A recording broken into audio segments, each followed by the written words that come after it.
পায়ের গোড়ালিতে ব্যথা, একটু চলতে ফিরতেই হাঁপিয়ে যাচ্ছেন, একটু কাজ করলেই হাঁপিয়ে যাচ্ছেন, সিঁড়িতে ওঠানামা করতে হাঁপিয়ে যাচ্ছেন, সবসময় শরীরে একটি দুর্বলতা লেগেই থাকে, এগুলো কি আপনার জীবনের প্রতিদিনের সঙ্গী হয়ে উঠেছে? আর এই সব উপসর্গ কি শুধু ক্লান্তি ও বয়সের কারণ, নাকি এগুলোর পিছনে লুকিয়ে আছে বড় কোনো সমস্যা, বড় কোনো রোগের লক্ষণ?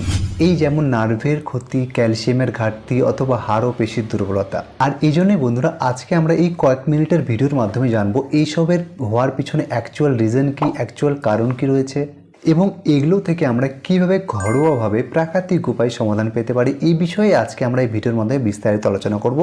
একদম মেন টপিক নিয়ে আলোচনা করব, একদমই বেশি সময় নষ্ট করব না।